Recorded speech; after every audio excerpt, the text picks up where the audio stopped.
आज के इस वीडियो में मैं आपको एक ऐसे शख्स से मिलवाऊंगा जिनके किस्से जानने के बाद आपके पसंदीदा किरदार जेम्स बॉन्ड के कारनामे भी इनके आगे फीके पड़ जाएंगे। जी हाँ, ये कोई काल्पनिक किरदार नहीं बल्कि जासूसी दुनिया के असली जेम्स बॉन्ड हैं। मैं एक ऐसे शख्स की बात कर रहा हूँ जो खुलेआम पाकिस्तान को एक और मुंबई हमले के बदले बलूचिस्तान तक छीन लेने की चेतावनी देने से नहीं डरता। एक ऐसा जासूस जो पाकिस्तान में खुद 7 साल मुसलमान बनकर रहा हो और वहां रहकर भारत देश के लिए जासूसी की हो और जिसने अपने देश की रक्षा करने की कसम खाई हो और उसकी रक्षा के लिए हमेशा प्रतिबद्ध रहा हो, जिसकी बेजोड़ रणनीतियां आतंकवादियों के लिए एक डरावने सपने की तरह हैं, जिसने पाकिस्तान को थर-थर कांपने पर मजबूर कर दिया हो। इनके शब्दों के तीखे बाण गोलियों से भी अधिक खतरनाक है।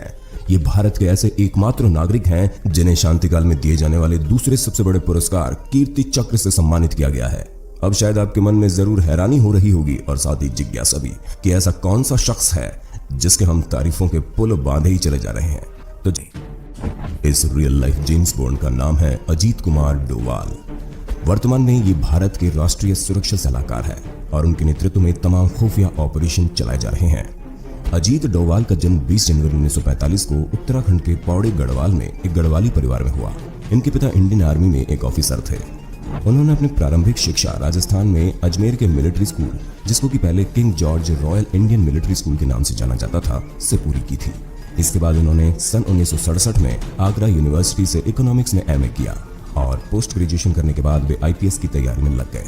सन 1968 में सिविल सर्विसेज का एग्जाम पास करके वे केरल कैडर में आईपीएस ऑफिसर बने। उसके बाद 1972 में वे इंटेलिजेंस ब्यूरो में चले गए। वे अपने पूरे करियर में महज 7 साल पुलिस में रहे। उसके बाद उन्होंने अपना पूरा समय एक जासूस बनकर खुफिया विभाग में ही गुजारा। 1961 में मिजोरम में मिजो नेशनल फ्रंट, जिसको कि एमएनएफ भी कहा जाता है, मिजोरम का मिजो उग्रवादी संगठन बना था, जिनके लीडर लाल डेंगा थे, जो कि आगे चल के मिजोरम के चीफ मिनिस्टर भी बने। एमएनएफ ने मिजोरम को एक अलग देश बनाने की डिमांड कर रखी थी। तब 80 के दशक में लाल डेंगा के नेतृत्व में मिजो नेशनल फ्रंट ने जो हिंसा और अशांति फैला रखी थी और उसको समाप्त करने के लिए अजीत डोवाल ने ही मोर्चा संभाला था। 1972 में वो आईबी में काम करने दिल्ली चले गए। 2 साल बाद ही वो मिजोरम चले गए, जहां वो 5 साल रहे और इन 5 सालों में मिजोरम में जो भी राजनीतिक परिवर्तन हुए उसका श्रेय अजीत डोवाल को ही दिया जा सकता है। 1986 में अजीत डोवाल ने लाल डेंगा के 7 में से 6 कमांडर्स का विश्वास जीत लिया और इसका नतीजा ये हुआ कि लाल डेंगा को मजबूरी में भारत सरकार के साथ शांति समझौता करना पड़ा था। ये उनके द्वारा किए गए कामों में से एक महत्वपूर्ण कार्य था और सबसे बड़ी सफलता भी। उन्होंने वहां सक्रिय मिजो उग्रवादी संगठन की खुफिया जानकारी जुटाने के लिए नॉर्थ ईस्ट में कई साल बिताए। इस अवधि के दौरान उन्होंने राखीन म्यांमार में अराकान की सीमा के अंदर और चीन की सीमा के अंदर भी विद्रोहियों के साथ समय बिताया। मिजोरम से डोवाल सिक्किम गए, जहां उन्होंने भारत के साथ राज्य के विलय के दौरान भूमिका निभाई। नॉर्थ ईस्ट के सफल अभियान के बाद डोवाल पाकिस्तान चले गए और वहां पर 7 साल रह चुके हैं। ये बात उन्होंने खुद एक समारोह में कही थी। डोवाल ने एक समारोह में भाषण देते हुए एक कहानी सुनाई थी। उन्होंने कहा कि लाहौर में औलिया की एक मजार है जहां बहुत से लोग आते हैं। मैं एक मुस्लिम शख्स के साथ रहता था। मैं वहां से गुजर रहा था तो मैं भी उस मजार में चला गया। वहां कोने में एक शख्स बैठा हुआ था। उसने मुझसे छूटते एक सवाल किया कि क्या मैं हिंदू हूँ? डोवाल ने कहा नहीं। डोवाल के मुताबिक एंड स्क्योर्ड उसने कहा मेरे साथ आओ और फिर वो मुझे पीछे की तरफ एक छोटे से कमरे में ले गया। उसने दरवाजा बंद करके कहा, देखो तुम हिंदू हो। मैंने कहा आप ऐसा क्यों कह रहे हैं? तो उसने कहा आपके कान छिदे हुए हैं। मैंने कहा हाँ, बचपन में मेरे कान छिदे गए थे लेकिन मैं बाद में कन्वर्ट हो गया। उसने कहा तुम बाद में कन्वर्ट नहीं हुए थे, खैर तुम इसकी प्लास्टिक सर्जरी करवा लो, नहीं तो यहाँ लोगों को शक हो जाएगा। उसने मुझसे कहा कि तुम्हें पता है मैंने तुम्हें कैसे पहचाना? मैंने कहा नहीं। तो उसने कहा कि क्योंकि मैं भी एक हिंदू हूँ। फिर उसने एक अलमारी खोली जिसमें शिव और दुर्गा की प्रतिमा रखी थी। उसने कहा देखो मैं इनकी पूजा करता हूँ, लेकिन बाहर लोग मुझे एक मुस्लिम धार्मिक शख्स के रूप में जानते हैं। एक दंगे में यहाँ पर मेरे परिवार के सभी लोगों को मार दिया गया था और मैं यहाँ अब भेष बदल कर रहता हूँ। इस कहानी से साफ प्रूफ होता है कि अजीत डोवाल पाकिस्तान में अंडर कवर एजेंट थे और बाद में अंडर कवर एजेंट से हटने के बाद इन्होंने इस्लामाबाद में भारतीय उच्च आयोग में भी काम किया। 80 के दशक की शुरुआत में पंजाब में हिंसा का दौर शुरू हो गया था। साल 1988 में ऑपरेशन ब्लैक थंडर के पहले जब पंजाब में हिंसा का दौर चरम सीमा पर था तो खालिस्तान समर्थक जरनैल सिंह भिंडरावाले और उनके समर्थकों ने स्वर्ण मंदिर पर कब्जा कर लिया। अजीत डोवाल ने स्वर्ण मंदिर में प्रवेश कर महत्वपूर्ण जानकारियां एकत्रित की थी। बीबीसी की रिपोर्ट के मुताबिक और नाम न बताने की शर्त पर इंटेलिजेंस ब्यूरो के एक पूर्व अधिकारी बताते हैं कि इस ऑपरेशन में बहुत बड़ा जोखिम था, लेकिन हमारे सुरक्षा बलों को खालिस्तीनियों की योजना का पूरा खाका अजीत डोवाल ने ही उपलब्ध कराया था। नक्शे, हथियारों और लड़ाकों की छिपी होने की सटीक जानकारी डोवाल ही बाहर लेकर आए थे। असल में इस काम के लिए अजीत डोवाल एक रिक्शा वाले बनकर स्वर्ण मंदिर के आसपास जासूसी करते थे। एक बार खलिस्तीनियों को लगा कि इलाके में डोवाल नए रिक्शे वाले आदमी हैं। खलिस्तीनियों को उन पर शक हो चला था। उनको अपने साथ पकड़कर स्वर्ण मंदिर में ले गए। पूछताछ में उन्होंने अपने आप को पाकिस्तानी ISI एजेंट बताया, पर स्वर्ण मंदिर की पवित्र दीवारों के पास खुफिया तंत्र के पैंतरों और जवाबी पैंतरों के बीच उस रिक्शा वाले को खलिस्तीनियों को यह विश्वास दिलाने में 10 दिन लग गए कि उसे ISI ने उनकी मदद के लिए भेजा है।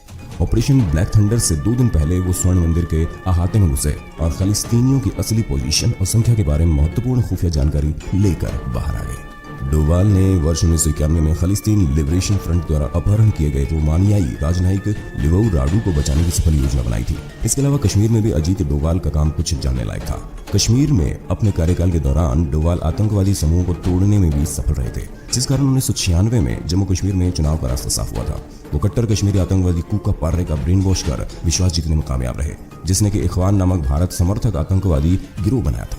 साल 1999 में जब इंडियन एयरलाइंस की IC-814 को काठमांडू में हाईजैक कर लिया गया था, अपहरण करने वाले विमान को अफगानिस्तान के कंधार में ले गए थे। उन्होंने विमान में सवार 180 यात्रियों को बंधक बना लिया था। तब डोवाल ने सरकार के प्रतिनिधि के रूप में तालिबान से बातचीत करने वाले भारतीय दल में शामिल हो गए थे।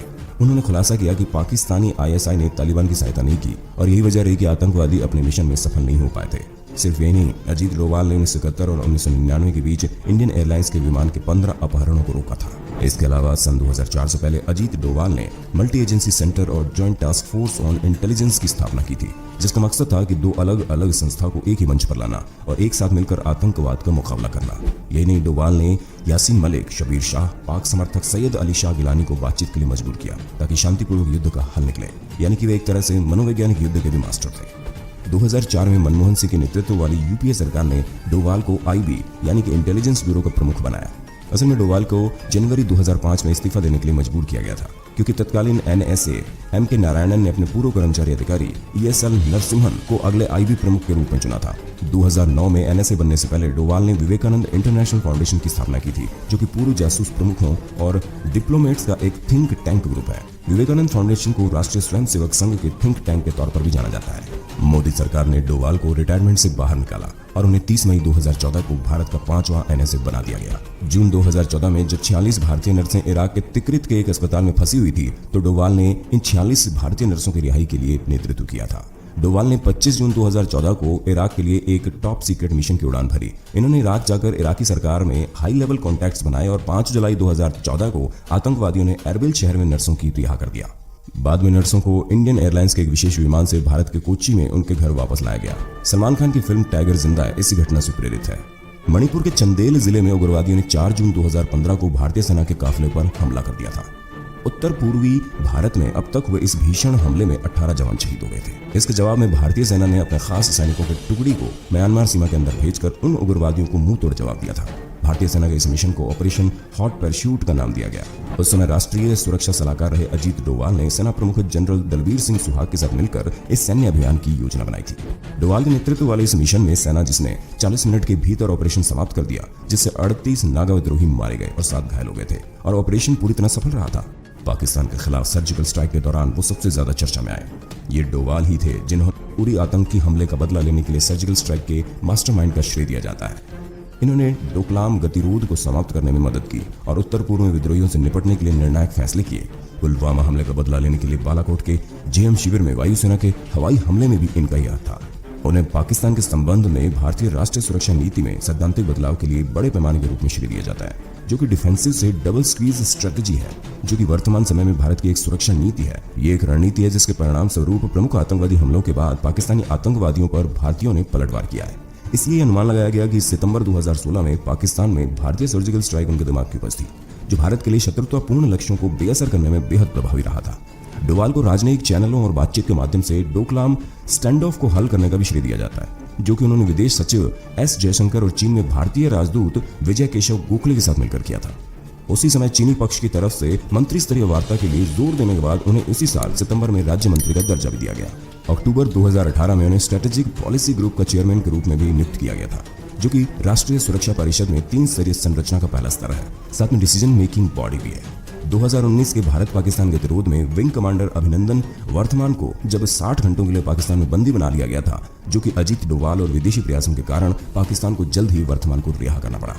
यही नहीं, 370 हटने के बाद डोवाल खुद जमीन पर उतरकर काम करते हुए दिखाई दिए और स्थानीय लोगों से बातचीत कर उन्हें समझाते हुए दिखे कि उनके पास एकमात्र विकल्प भारत और उसका विकास का मॉडल है। बोलते बोलते मेरा मुंह थक गया है, लेकिन इनकी उपलब्धियां खत्म होने का नाम नहीं ले रही।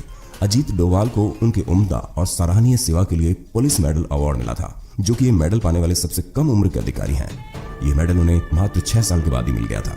इसके बाद उनको प्रेसिडेंट पुलिस मेडल भी मिला, जो कि हर साल गणतंत्र दिवस और स्वतंत्रता दिवस पर चुने गए अधिकारियों को उनके वीरता और प्रतिष्ठित सेवा के लिए राष्ट्रपति द्वारा दिया जाता है। यही नहीं, साल 1988 में उनको सर्वोच्च वीरता पुरस्कारों में से एक कीर्ति चक्र प्रदान किया गया था, जो कि पहले केवल मिलिट्री ऑनर्स के रूप में दिया जाता था। उन्होंने इतिहास बनाया और पुलिस अधिकारी बनकर यह सम्मान पाया। सुनने में यह भी आ रहा है कि अजीत डोवाल पर फिल्म निर्देशक नीरज पांडे एक फिल्म बनाने जा रहे हैं, जिसमें अक्षय कुमार मुख्य भूमिका निभाते हुए नजर आ सकते हैं।